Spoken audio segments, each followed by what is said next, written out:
함께하며 여러분의 내일을 응원합니다. 성공을 부르는 좋은 습관, 성공예감 이대호입니다. 성공예감 이대호입니다. 2부의 문을 열겠습니다. 7월 29일 월요일 오전 10시 5분 함께하고 계시고요. 경제상식 퀴즈 내드렸던 것의 정답을 알려드려야죠. 무순위, 무순위 청약이었습니다. 잔금을 미납했거나 아니면 부적격 당첨 등으로 계약이 취소됐을 때 진행이 되는 아파트 청약 방식이라고도 하죠. 속된 말로 줍줍이라고 하는데 누구나 도전을 해볼 수는 있습니다. 정병곤 님이 아까 사이트 접속을 했는데 튕겨 나왔어요. 유유 1시간 30분이었는데 이제는 접속도 안 됩니다 라고 보내주셨거든요. 그래서 제가 아까 말씀드렸죠. 한 앞에 제가 접속을 해보려고 할 때 한 9시 한 20분쯤 접속해보려고 했었나요?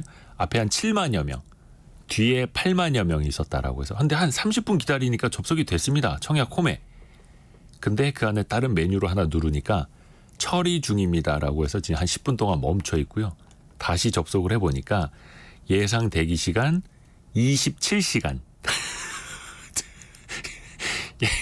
예상 대기 시간이 27분이 아닙니다. 27시간. 그리고 고객님 앞에 30만 명이 대기 중입니다. 그래서 제가 눈을 의심했어요. 이거 맞나? 1, 10, 100, 1000만, 10만이니까 30만 명이 맞아. 지금 좀 줄어들었네요. 29만 9천여 명이 앞에 기다리고 있습니다. 이거 오늘 안에 되겠습니까? 야, 이게 참 아이러니합니다. 이게 그 시세 차익이 10억 원 가까이 난다 이런 보도들이 쏟아졌고 그러다 보니까 정말로 전 국민 청약의 날이라는 웃지 못할 그런 표현들도 많이 나오고 있는데요. 김동성 님이 무순위 청약 광풍이 발생하지 않도록 아파트가 투자의 수단이 아닌 거주하는 것이라는 인식의 전환도 필요해 보입니다. 우리 모두가 노력해야겠지요. 이렇게 보내주셨습니다. 그러니까 참 내 집 마련이 그만큼 힘들다라는 거고 또 그런 차액을 노리는 투자 혹은 투기도 또 많다라는 또 방증이기도 합니다. 이 와중에 또 최진영님은 휴가철인데요. 팀F 사태 때문에 저는 출근하고 있습니다. 슬프네요. 아이고, 예. 조금 전에 위메프 티몬을 인수한 Q10의 구영배 대표가 처음으로 입장을 밝혔죠. M&A 그리고 자기 지분을 담보로 해서라도 자금을 마련하겠다. 예, 그런 본인의 입장을 또 발표하기도 했습니다. 그리고 10시 기준으로 폭염 경보가 발효된 지역이 많이 있습니다. 특히 남부지방에 많이 있는데요. 부산, 울산, 경남, 제주, 또 강원 지역까지 폭염 경보가 발효된 곳이 많이 있으니까요. 각별히 또 이 무더위 조심하시길 바라겠습니다. 증시 상황도 한번 볼까요?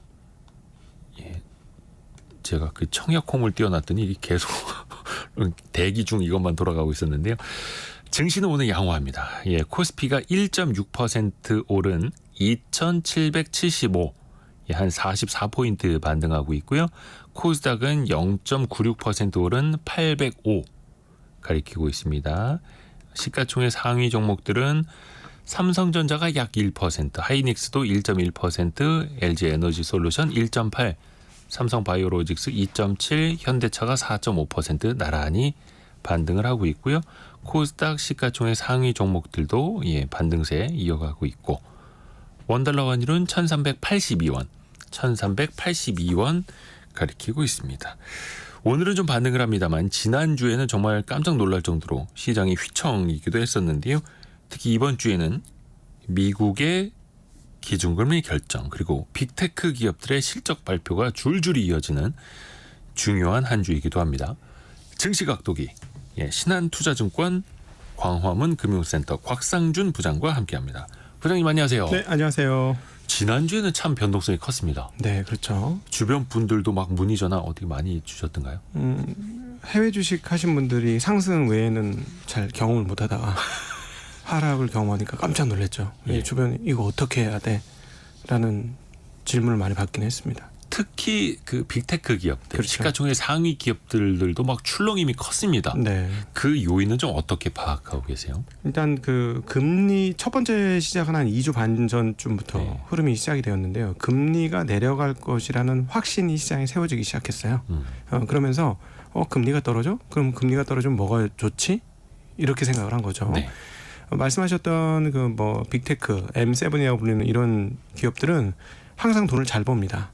그래서 금리가 낮으나 높으나 별로 상관없어요. 항상 돈을 버는 기업이기 때문에 가지고 있는 돈으로 새로운 사업을 하면 됩니다. 네. 그래서 금리가 낮다고 뭐 조달 비용이 낮아진다거나 이익이 뭐 그렇게 갑자기 뭐 그 좋아지거나 이런 게 아니고 항상 그냥 돈을 잘 버는 기업이죠. 물론 네. 이제 경영 활성화되면 돈을 좀 더 벌긴 합니다만. 근데 이제 금리 때문에 그 어려움을 당했던 기업들은 중견 중소형 기업들은 굉장히 어려움을 당했었죠. 네. 왜냐하면 그 이자돈 내야 되는데 이자돈 내고 나면은 남는 게 없어요. 근데 금리가 막 콜 금리가 5%면 그다음 기업에 빌려주는 돈은 그거 이상이기 때문에 굉장히 어려움을 당할 수밖에 없죠. 네. 그냥 주택 금리야 뭐 30년 장기로 빌릴 수 있지만 그 상업 관련 그 대출은 2, 3년 안에 만기가 오기 때문에 짧죠. 네, 아무래도 금리가 높은 게 부담이 됩니다. 그러니까 금리가 떨어질 거로 확신하자 그 뭐라 할까요? 그 교체 매매가 좀 먼저 있었습니다. 그러니까 이거 대형주들은 충분히 많이 간 것 같은데 중소형주들이 연초 대비 오른 게 하나도 없어. 특별히 러셀 2000에 있는 2000 종목들은 뭐 연초 대비 오른 것뿐만 아니라 1년 전 대비도 오른 게 거의 없었습니다. 네. 그쪽에서 먼저 시세가 먼저 붙었었던 것이 하나 있었고요. 그다음에 이제 그 다음번 사건이 트럼프 피격 사건입니다. 트럼프 피격 사건이 있으면서 어떤 뉘앙스가 시장에 펼쳐졌냐면 기술주가 좀 어려울 수도 있겠구나.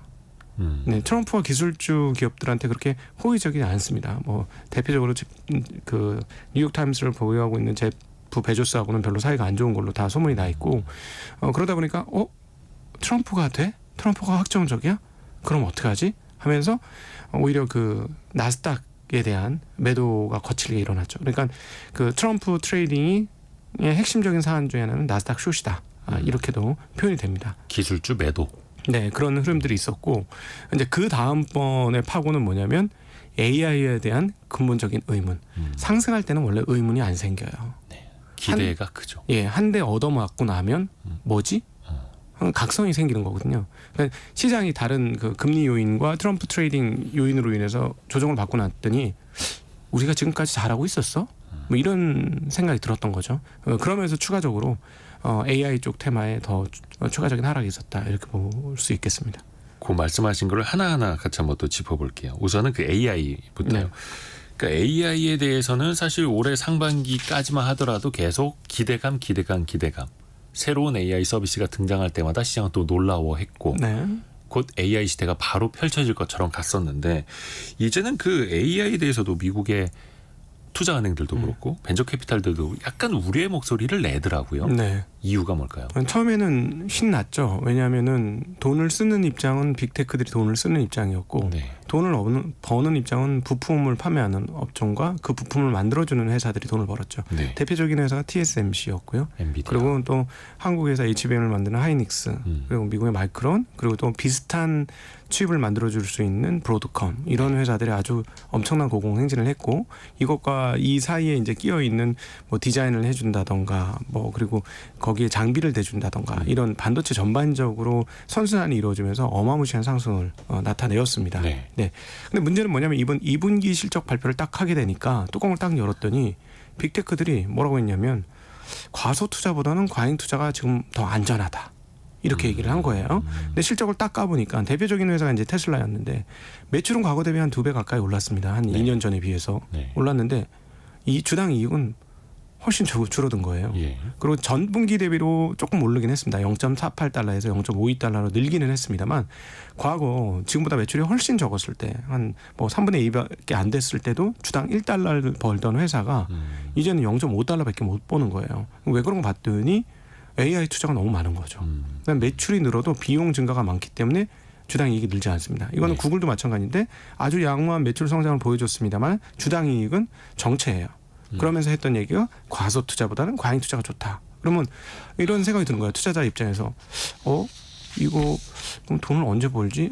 이게 되게 좋은 것 같고 신기술인 것 같고 인터넷 혁명이고 제일 큰 혁명인 것 같긴 한데 그래서 그동안에 같이 맞아 이러면서 주가를 올려놨는데 돈을 언제 벌지? 이러던 참에 네. 몇 가지 이제 그 조언들이 나왔죠. 반도체에 대해서는 모건 스탠리가 22년도에 얘기했던 것처럼 윈터 이즈 커밍을 불렀고 그다음에 초기 벤처 캐피탈 중에 가장 뛰어난 벤처 캐피탈 회사인 세카이어 캐피탈에서 지금 AI 너무 과잉이다. 네. 이거 돈 못 걷어낸다. 뭐 이렇게 투자를 해가지고 돈 걷어내려면 엄청난 수익이 내야 되는데 지금 이거는 조금 버블인 것 같다. 이렇게 얘기를 하니까 사람들이 깜짝 놀란 겁니다. 그동안에는 빅테크 업체들의 동의를 하면서 주가 상승을 이루어줬는데 지금 와서 보니까 맞아. 저 말이 맞는 것 같기도 한데 맞아. 돈 버는 게 없잖아. 근데 실적 발표를 딱 하고 났더니 맞네. 돈을 버는 게 하나도 없네. 야 이거 우리 좀 과하게 간 것 같은데? 이런 생각을 하게 된 거죠. 네. 근데 여기서 이제 중요한 투자자 입장에서 구분을 해야 되는 차이점이 있습니다. 뭐냐면 테크니션들이 바라보는 미래와 투자자들이 바라보는 미래가 달라요. 테크니션들은 지금 확신이 있는 겁니다. 네, 그렇기 때문에 그렇죠. 과소 투자보다 과잉 투자가 좋다고 얘기하는 거고. 또 거기서는 1등이 거의 또 이제 시장을 네. 가장 많이 먹을 수 있다 이렇게 가니까요. 예, 그리고 뭐 테슬라도 도조를 2배 이상 늘려야만 우리가 그 도조 슈퍼컴퓨터. 네, 그걸 늘려야만 뭐 그 엔비디아의 대항마가 될 수 있다. 예. 뭐 이런 이야기를 하고 있는 거니까 이게 그들이 보기에는 확고한 미래예요.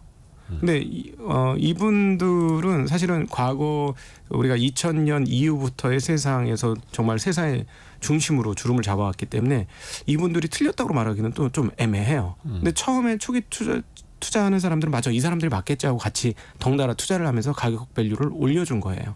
근데 지금 와서 보니까 찬바람이 좀 살살 불고 나니까 25년도에 이걸 가지고 돈을 벌 수 있을까?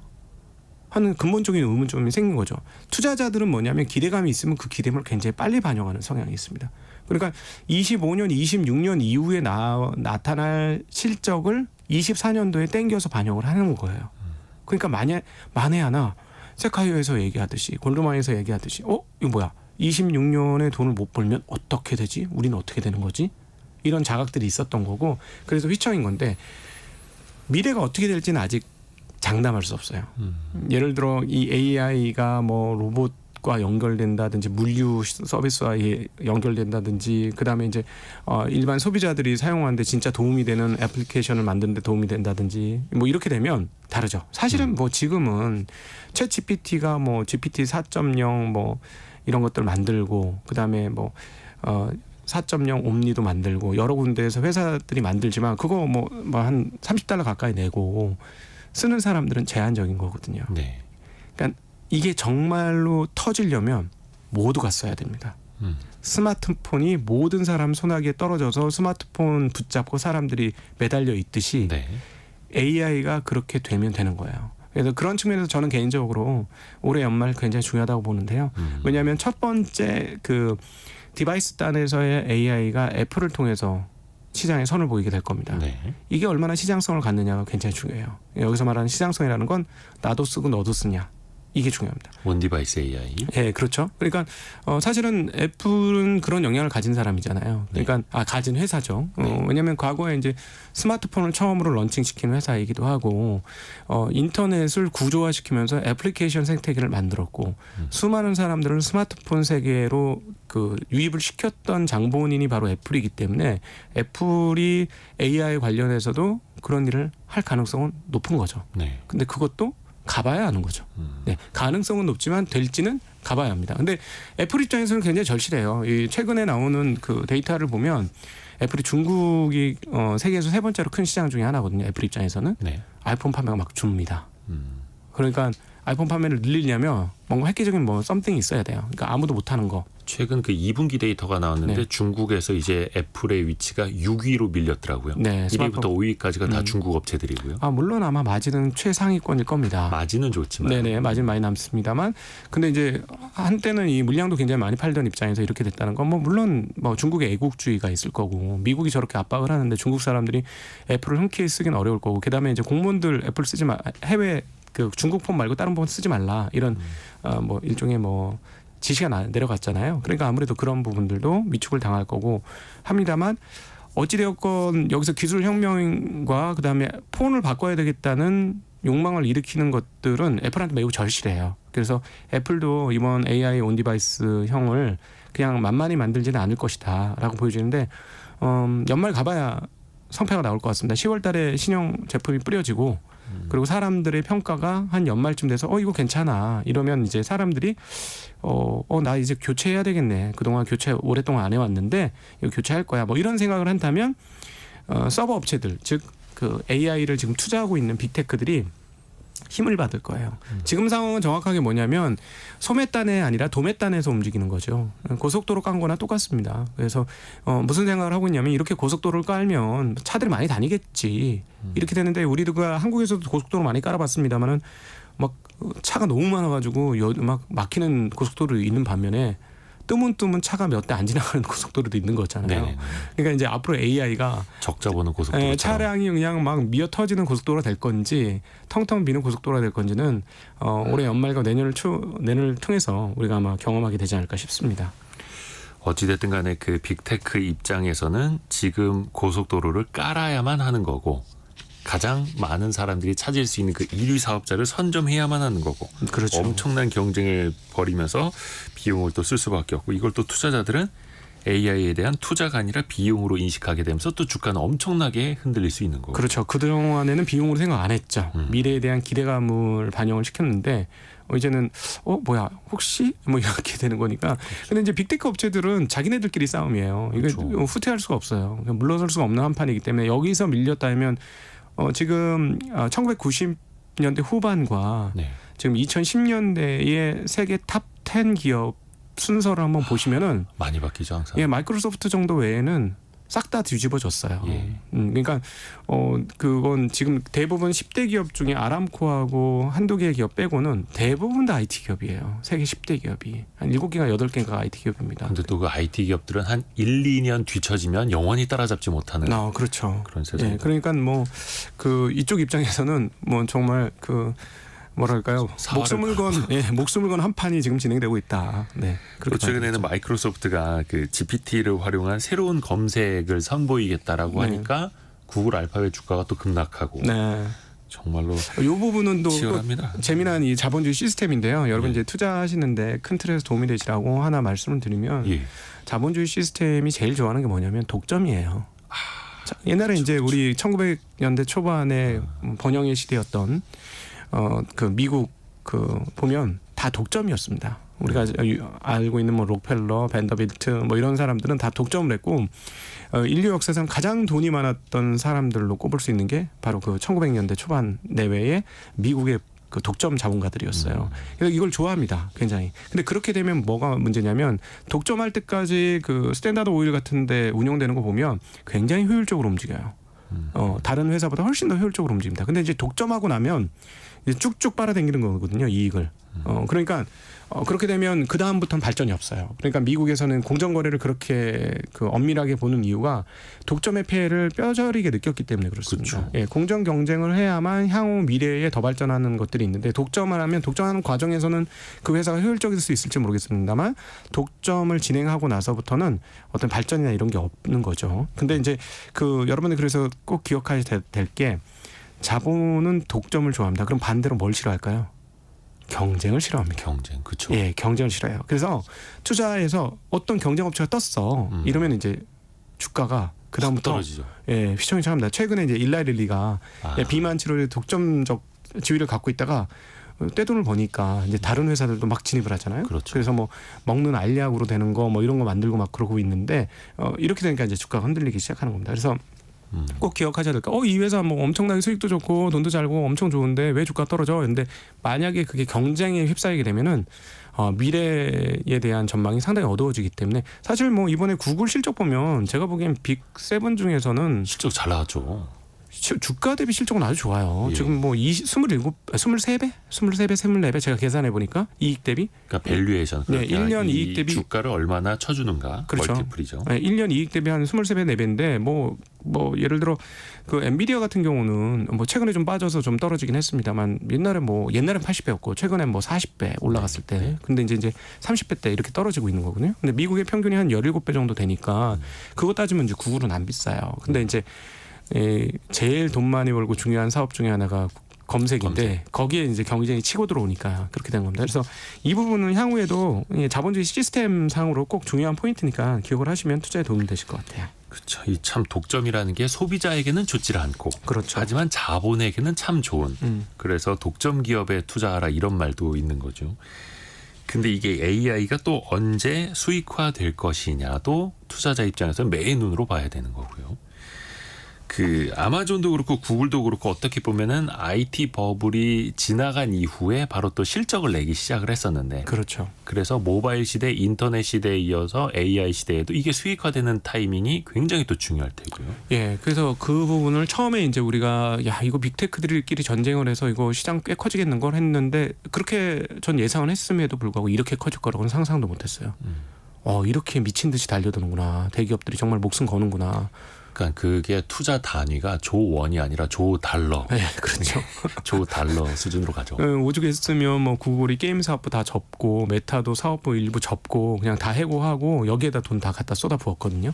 그러니까 와 이런 정도로 이쪽 친구들은 되게 그 엄밀하게 생각하는구나 그런 생각이 드는데 질문이 뭐셨죠? 죄송합니다. 아니 그 AI 투자로 인한 수익을 회수하는 시점. 근데 이제 우리가 이제 인터넷 시대가 이제 96, 97, 98, 99 네. 이때 이제 대규모의 인터넷 시대가 왔잖아요. 그때는 이제 막 투자가 네. 일어나기 시작할 때. 그리고 이제 인터넷 버블로 뭐 시스코 시스템 5천억 달러 지금도 회복을 못하는 그 시총을 한번 기록했었고 네. 거기에 수혜주였던. 근데 이제 그 이후에 사실은 한 5, 6년간 재미없었어요. 그러다가 그 애플이 스마트폰 만들고 나서부터 이제 본 궤도에 본격적으로 오릅니다. 그러니까 네. 인터넷을 가지고 돈을 벌기 시작한 것까지의 시점이 대략 인터넷이 개발되고 활성화된 다음부터 대략 한 10년 정도가 더 걸렸다라는 얘기죠. 네. 예. 그러면서 이제 재편이 된 거예요. 그래서 제가 96년과 한 2010년에 시가총액 상위 종목 기업들이 완전히 달라졌다고 한 게 바로 그 시점이거든요. 인터넷이 막 시작됐을 때와 인터넷이 자리 잡았을 때 시가총액이 다 뒤집어졌어요. 그러니까 버블기를 거치면서 네. 옥석이 가려진 거죠. 예, 예, 가려진 건데. 그러면 이번 AI는 어떻게 될 거냐? 속도가 지금 장난이 아니잖아요. 근데 그것도 막 신규 스타트업들의 네. 싸움이 아니라 빅테크들의 전쟁이잖아요. 예, 그러니까 아마도 지난번 인터넷은 대략 한 10년 정도의 시기를 가지고 수익을 내는 기업들이 이렇게 윤곽이 드러났다면 이번에는 훨씬 그거보다는 빠를 가능성이 높아 보입니다. 그러니까 이 학습 속도가 너무 빨라가지고 지금 오히려 이제 그 하드웨어 업체들에 대한 이제 고민은 뭐냐면 25년까지는 굉장히 좋을 거예요. 25년은 확정돼 있어요. 그러니까 하드웨어라고 하면은 엔비디아처럼 뭐 이렇게 GPU를 팔거나 네. 뭐 아니면 이제 데이터 센터 서버를 구축하거나 이런 기업들은 그렇죠. 일감이 그래도 한 2년치는 확보가 돼 있는 상황이죠. 그렇죠. HBM 하이닉스도 그렇고 반도체도 네, 이미 그렇고. 다 세일을 해놓은 상태니까 좋은데 뭐냐면은 이게 이제 이 그 칩 성능이 너무 좋아져가지고 인간이 만들어 놓은 데이터라는 거 있지 않습니까? 사실은 인간이 데이터가 뭐 시중에 이렇게 종이로 널려 있는 거는 의미가 없는 거고 그 온라인상으로 데이터화된 게 중요한 거잖아요. 네. 근데 그게 사실은 지난 96년도 인터넷이 본격화되면서부터 이제 쌓이기 시작한 건데 한 20여 년 쌓은 거 아니겠습니까? 저희가 그동안 그거 몇 년 안에 다 읽어낸다는 거죠. 더 이상 읽을 자료가 없어진다는 거예요. 너무 빨리 읽기 때문에 얘네들이. 그러면 27년 이후에 하드웨어 어떻게 하지? 뭐 이런 고민 하나 있고요. 예. 그러니까 얘네들의 진보 속도가 그만큼 빠르다는 거고. 근데 어찌 되었건 그렇다면 이걸 뒤집어 환산을 해보면 27년 안에 무언가 수익화되는 세력들이 나올 가능성이 꽤 또 높다. 이렇게 또 볼 수 있는 거죠. 이제 LLM을 다 끝내고 나서 그 LLM을 근거로 해서 뭐 SLM이든 뭐 다른 어떤 앱이든 이런 것들을 구체화하겠죠. 그때부터는 실제 AI 서비스의 시대로. 네. 근데 사실은 뭐 제가 보기에는 이거 어렵지 않은 게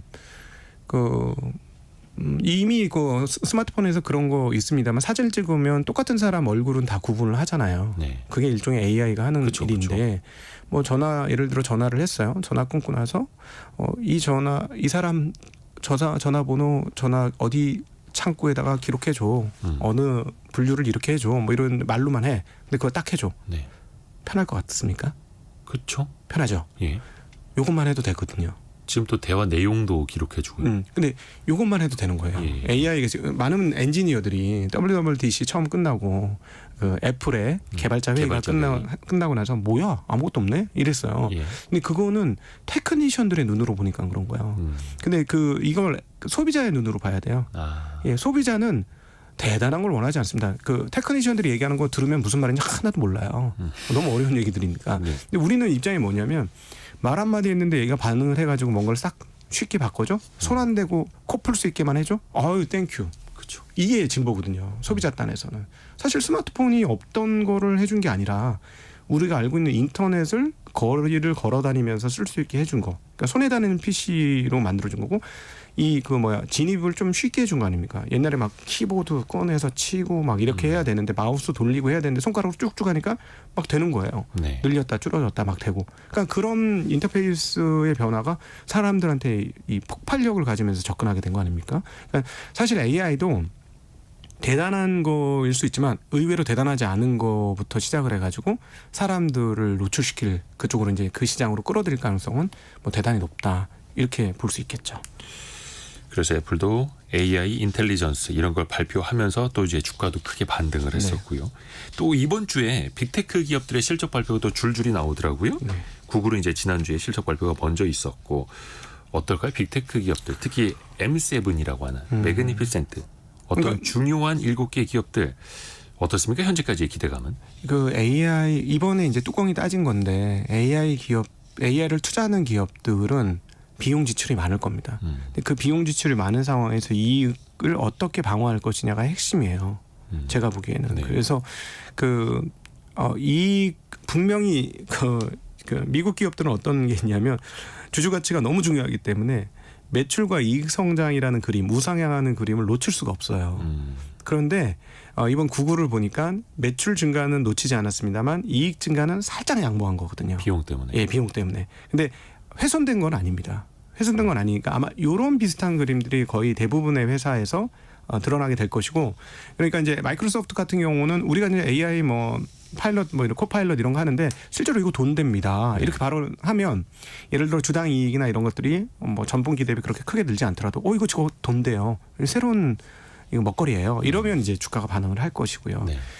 그리고 이제 하드웨어 업체들로 좀 넘어가 보면 지금은 이거는 소프트웨어 업체들이고 하드웨어 업체들로 넘어가면 엔비디아가 너무 막강하게 돈을 벌어가지고 다른 하드웨어 업체들은 사실 조금 걱정이 됩니다. 그러니까 AMD, 그다음 인텔이 대표적인 회사들이고, 그다음 이제 조금 더 곁다리를 보면 퀄컴인데 퀄컴은 조금 계열이 달라요. 네. 근데 왜 AMD, 인텔이 조금 걱정이 되냐면 이 기업들은 전분기도 그렇게 폭발적이지 않았으니까 이미 실망한 분위기들이 있어서 얼마나 선반영됐는지 모르겠습니다만.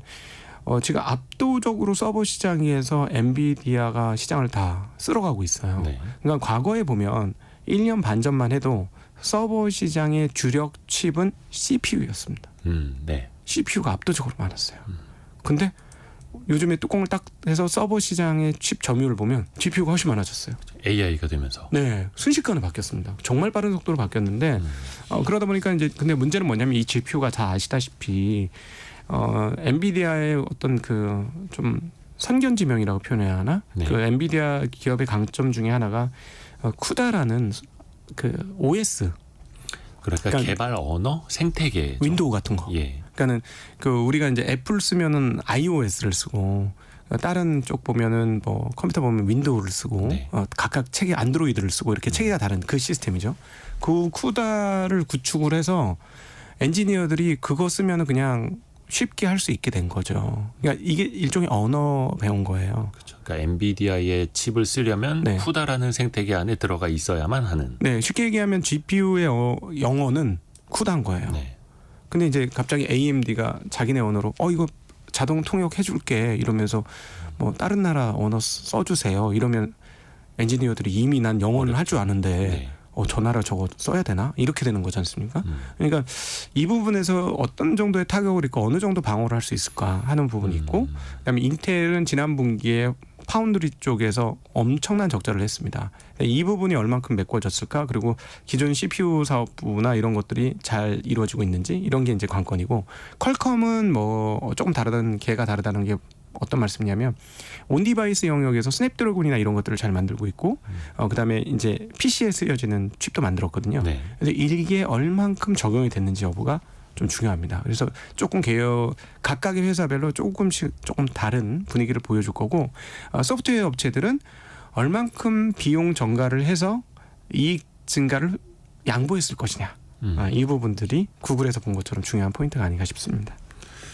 그러게요. 근데 이게 주가가 떨어졌을 때 혹은 막 흔들리고 있을 때 또 개인 투자자들은 저가 매수의 찬스인가 또 이런 생각 하실 수도 있거든요. 네네. 근데 지금처럼 변동성이 커진 상황에서는 좀 어떻게 판단하는 게 좋을까요? 조금 시계열을 좀 단기적으로 가지시면 좋을 것 같고요. 지금 여기서 수익을 낸다 이거는 제가 보기에는 전고점을 돌파하려면 이익 증가가 다시 나타나야 되기 때문에 다음 분기나 다다음 분기까지 기다려야 할 것 같습니다. 근데 단기적으로 워낙 주가 많이 빠져서 단기 반등은 충분히 이제 있을 수 있는 상황에 온 것 같아요. 대표적인 게 뭐 엔비디아가 이제 $110대까지 떨어졌기 때문에 네. 뭐 이 정도면은 뭐 아주 비싼 가격은 아니더라고요. 제가 계산을 해보니까 $110면. 그리고 또 이번 실적 시즌에 나오는 숫자와 네. 또 기업들이 앞으로 전망을 또 어떻게 보는지 그 얘기도 꼭 귀담아 네. 들어야겠네요. 아주 중요한 시즌입니다. 저희가 라디오 정보센터 가서 뉴스도 한번 들어보고 또 계속해서 정시각도기 곽상준 부장과 이야기 이어가겠습니다. 라디오 정보센터 다녀옵니다. 위메프 티몬으로부터 판매 대금을 받지 못하고 있는 중소기업과 소상공인에게 정부가 5,600억 원 규모를 지원하겠다고 밝혔습니다. 지난 대선 직전 윤석열 대통령의 부산저축은행 수사 무마 의혹에 대해 허위 인터뷰를 하고 그 대가로 억대 금품을 받은 혐의로 재판에 넘겨진 신학림 전 언론노조위원장의 재산이 추징 보전됐습니다. 서울중앙지법은 검찰의 추징 보전 청구를 받아들였습니다. 고객이 직업을 속이고 사망보험을 든 사실을 보험사가 뒤늦게 깨달았다 해도 상법상 통지의무 위반을 이유로 보험을 해지할 수는 없다는 대법원 판결이 나왔습니다. 이스라엘 점령지 골란고원의 축구장에 로켓이 떨어져 어린이를 포함해 최소 12명이 숨졌습니다. 이스라엘이 레바논 무장정파 헤즈볼라의 민간인 학살이라고 규정하고 보복 공격에 나서면서 양측의 전면전 우려가 높아지고 있습니다. 지금까지 라디오 정보센터 뉴스 정한나였습니다. 성공예감 이대호입니다. 2부 개미스쿨 시간 이어가고 있습니다. 신한투자증권 광화문 금융센터 곽상준 부장과 함께 이야기하고 있고요. 미국 주식 이야기 조금 더 하고 마무리를 해볼게요. 앞에서도 잠깐 말씀해 주셨습니다만은 상대적으로 그동안 못 올랐던 중소형주 쪽으로 관심들이 좀 가고 있더라고요. 그리고 빅테크가 흔들리면서 그래도 전통적인 기업들이 많이 모여 있는 지수 다우존스 산업평균지수 30에 네. 좀 더 이제 관심들이 모이더라고요. 여긴 또 변동성이 좀 덜 하니까요. 이런 것이 과연 대안이 될 수 있을까요? 지금 상황에서? 지금 이거는 금리 인하를 반영하고 있는 겁니다. 채권 시장은 확실하게 금리 인하를 반영하고 있고요. 예. 뭐 7월 달에 금리 이번 주에 있는 FOMC 회의가 있습니다만 이번 주는 금리 인하 안 할 거라고 다들 예상은 하고 있으나 네. 채권 시장은 9월에 대한 것은 확실하게 금리를 내릴 것이다. 그래서 최소 2번 또는 3번 정도 금리 내릴 거라고 하면서 과거하고 다른 점은 이제 그 부분을 기조적으로 반영하고 있어요. 채권 시장이. 네. 예, 그러니까 앞서 잠깐 언급을 드렸습니다만 구조적으로 금리가 과거 대비로는 낮아진다는 걸 확신하고 있고 그러면 금리가 낮아졌을 때 뭐가 유리한가라고 네. 생각했을 때 그동안에는 뭐 금리 때문에 다른 주식은 어려우니 빅테크는 AI 투자도 있고 좋으니 그쪽으로만 쏠렸던 자금들의 이동이 지금 시작이 된 거죠. 근데 이제 지금부터 조금 고민을 해봐야 되는 게 저는 이제 계속 그 미국에서 금리와 연결해서 가장 중요한 지표 하나를 딱 꼽아보라면 네. 무조건 고용이라고 꼽습니다. 고용이 이제 선행 고용 지수 중에 선행 지표가 있고 후행 지표가 있는데 그 실업수당 청구자 수는 상당한 선행 지표라고 볼 수 있고요. 네. 그다음에 실업률은 다 정리되고 나오는 지표이기 때문에 후행 지표라고 볼 수 있는데 지금 현재는 선행 지표, 후행 지표 모두 고용이 이제 뜨거웠던 고용에서 점차 냉각되는 고용으로 가고 있고 네. 실업률도 4.1%까지 올라갔습니다. 네, 그다음 신규 실업수당 청구자 수도 뭐 연 상반기에는 뭐 10만 대를 기록하다가 이제 구조적으로 20만 대를 넘어서기 시작했어요. 네. 그래서 이 부분들이 계속 안 좋으면 급하게 금리를 내려야 되는 상황이 올 수도 있습니다. 그러면 그거를 시장에서 또 어떻게 받아들일 것이냐. 경기가 꺾이네. 뭐 이런 식으로 받아들이면 시장 충격을 받을 수도 있어요. 그래서 이 부분 유의하셔야 돼요. 그러니까 지금까지는 앞으로 이제 금리가 내려갈 거야. 분위기 보니까 금리가 안 내려갈 수 없어. 9월에 금리 내려갈 거야. 그러니까 금리 내려가면 좋은 게 어디야 하고 거기를 반영을 했는데 다 금리 인하만 기대하고 있는데. 예. 그러고 기정사실을 받아들이고 있고. 근데 생각보다 경기가 급냉이야? 이러면 이제 시장이 충격을 받을 수 있다는 거죠. 그러나 아직까지는 그렇게까지 보기 어려운 게 2분기 이번에 GDP 잠정치가 나왔는데 깜짝 놀라게 높게 나왔어요. 2% 중후반이 나왔거든요. 미국의 GDP. 네네. 그러니까 아직은 경기가 너무 좋다라고 볼 수는 있는데 사실은 그럼에도 불구하고 그 지금 상황들은 금리가 그 기준금리가 5.5%가 매우 높은 금리예요. 금리 한 번 정도 낮춰줘도 상관없거든요. 네. 예를 들어 과거처럼 보험적 금리나 해도 예를 들어 5.0에서 5.25면 금리가 낮은 거냐? 그렇지 그것도 않다는 아니고. 거죠. 그러니까 사실 낮춰주는 것도 괜찮은데 문제는 뭐냐면 이번 7월 달 같은 경우는 아무도 금리를 내릴 거라고 예상 안 하고 있어요. 네. 근데 여기서 내리면 그걸 좋게만 받아줄 수 있을까? 하는 조금 의문이 있어요. 아니 얼마나 급했으면? 빨리 내려줘서 좋기는 한데 네. 진짜 경기가 너무 빠르게 안 좋아지는 그렇죠. 것 아니야? 이런 우려도 나올 수 있다. 예, 그렇죠. 그런 부분이 있어서 이걸 시장에서 어떻게 해석할까? 이 부분은 이제 미지수입니다. 뚜껑을 열어봐야 되는 거고요. 근데 아마도 이번에 무리스럽게 금리를 내리지는 않을 것 같고 GDP 때문에라도 그렇고 뭐 이번에 이제 그 근원 PCE 나온 것도 뭐 한 2.5%, 2.6% 이렇게 나오니까 뭐 급하진 않은 것 같고 아마도 그럼에도 불구하고 9월 달 전에 금리를 내릴 거라는 시그널을 좀 줄 것 같아요. 7월 달에. 만약에 시그널만 주고 9월 달에 금리 인하가 된다면 말씀하셨던 것처럼 러셀 리처라든가 전통적인 다우 지수는 상대적으로 조금 괜찮은 흐름들 기록하지 않을까 하는 생각을 하고 있습니다. 그러니까 시장이 예상한 대로 흘러가면 조금 더 나을 수 있다라는 거죠. 네. 7월 31일 그러니까 며칠 안 남았습니다. 네. 예. 사흘 남았네요. 근데 이번에는 동결 그리고 9월의 인하 전망이 거의 100% 네. 가까운 거고요. 제롬 파월 연준 의장이 마지막 결정을 하게 될 텐데 최근에 미국에서는 대선 주자죠. 트럼프 전 대통령이 트럼프 후보가 대선 전에는 금리 인하해서는 안 된다. 막 이렇게 네. 몰아붙이고 있더라고요. 근데 그런 발언 자체는 어떻게 좀 고려할 만한 변수는 안 될까요? 연준 인사들이 아마 독립적으로 판단할 것 같아서 그렇게 크게 영향을 받지 않을 것 같은데 네. 압박인 거죠. 트럼프는 여기서 이제 금리를 내리면 경기가 조금 활성화될 가능성이 있는 거잖아요. 네. 그걸 정확히 알고 있으니까 자기 당선될 때까지는 일단 모든 게 이제 스탑해야 되는 것처럼 들렸어요. 저는 이 말이 지금 움직이지 마. 그러니까 어떤 정치적인 주장에 가까운 거죠. 네네.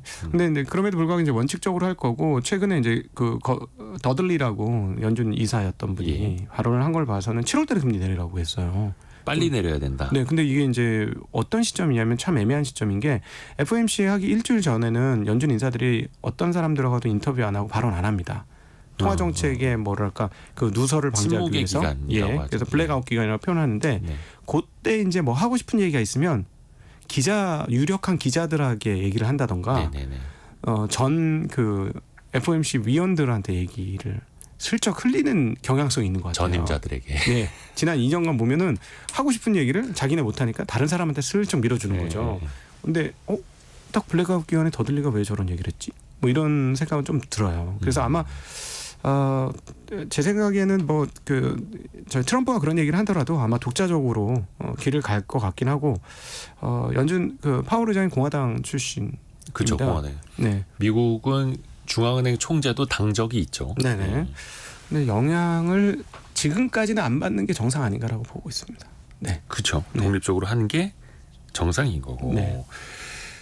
해서 일단은 7월 31일 연준의 금리 결정 이후에 뭐 그때는 동결이 된다 하더라도 그러면 이제 9월에 대한 어떤 신호를 어떤 식으로 주느냐 그렇죠. 또 되게 이제 중요하겠네요. 네, 그래서 아마 신호를 경기 진단. 세게 주지 않을 금리를 동결하면 신호를 예. 세게 줄 것 같아요. 곧 그러니까 9월엔 내린다라는 내린다. 식으로. 근데 사실 주변 여건들 살펴보면 유럽도 한번 금리를 내렸고요.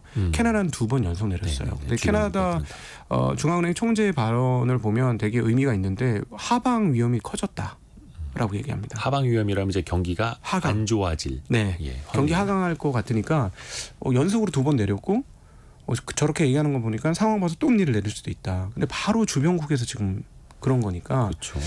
미국도 과연 영향을 전혀 안 받나? 이런 의문은 좀 있죠 지금. 그렇죠. 그래서 그 금리 인하 신호뿐만이 아니라 그 배경, 경기에 대한 어떤 진단을 내놓는지도 굉장히 또 중요한 거고요. 일본 중앙은행도 이번 주에 또 통화정책 회의를 하더라고요. 근데 여기는 반대로 금리 인상 여부가 또 주목되죠. 그렇죠. 왜냐하면은 이제 그 계속해서 금리 인상 못할 거라고 생각했기 때문에 엔화가 달러당 162엔까지 간 겁니다. 네. 얘는 방법이 없어. 하니까 투기 세력들이 엔화 무조건 약세야 하고 약세 베팅을 했었는데 중간중간 개입을 하거든요. 개입을 하다가 이제 미국이 금리를 내릴 거라고 한 시점에 최근에 개입을 해가지고 상당히 성공적인 엔화 강세 전환을 시켰죠. 162엔 가던 게 지금 155엔 이 장중에 깨 151엔까지 장중에 살짝 갔었어요. 최근에 엔화가 좀 강세입니다. 네, 강세입니다. 근데 이제 이 부분이 만약에 지금 설왕설래하고 있는데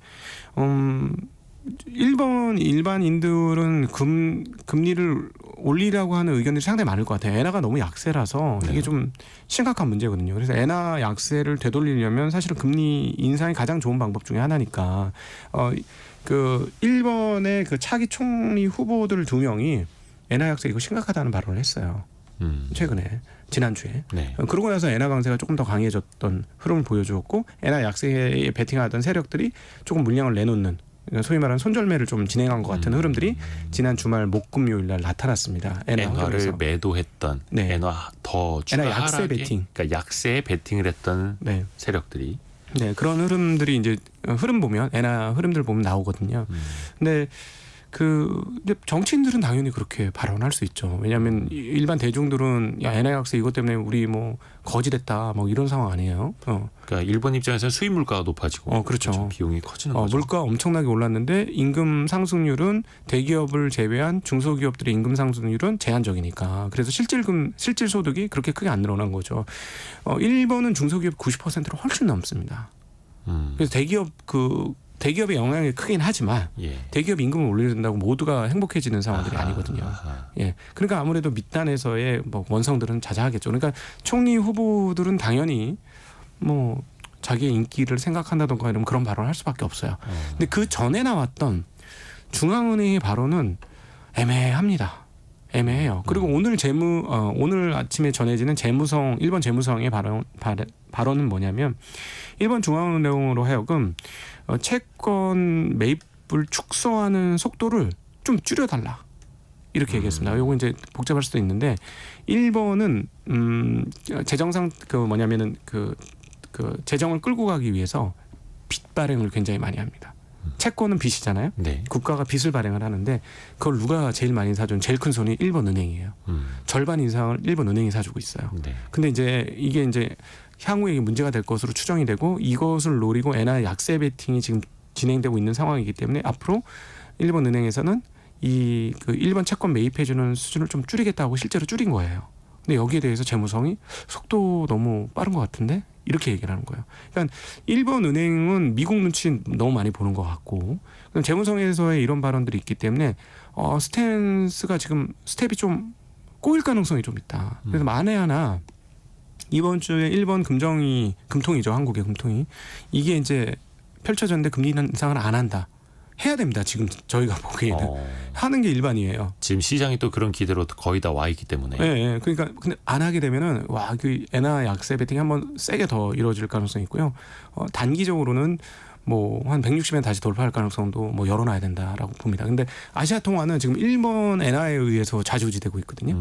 중국 위안화도 그렇고 한국 원화도 일본 엔화 추정이 됩니다. 그래서 이번 주에 이거가 어떻게 나타나느냐에 따라서 원화 가치도 많이 뭐 영향을 받을 수 있다. 근데 만약에 금리 인상을 못 하더라도 이렇게 얘기할 거예요. 다음에는 꼭 한다. 힌트라도 준다. 예, 분명히 한다. 이렇게 얘기할 거야. 그럼에도 불구하고 이번에 금리 인상 안 하면 아마 투자자들 그러면 그렇지. 너희들 힘들지. 너희들 금리 올리면은 빚이 얼만데 그 금리 한 칸 올릴 때마다 너희들 이자 돈이 얼만데 아마 이런 생각을 투기 세력들은 할 것 같아요. 그렇죠. 또 금리를 올리게 되면은 일본의 정부 입장에서는 또 이자 비용이 또 높이 그렇죠. 뭐 천문학적인 채권을 발행한 상황이기 때문에 채권 이자를 높이는 순간 이자 돈으로 어마무시하게 돈이 나갈 수밖에 없습니다.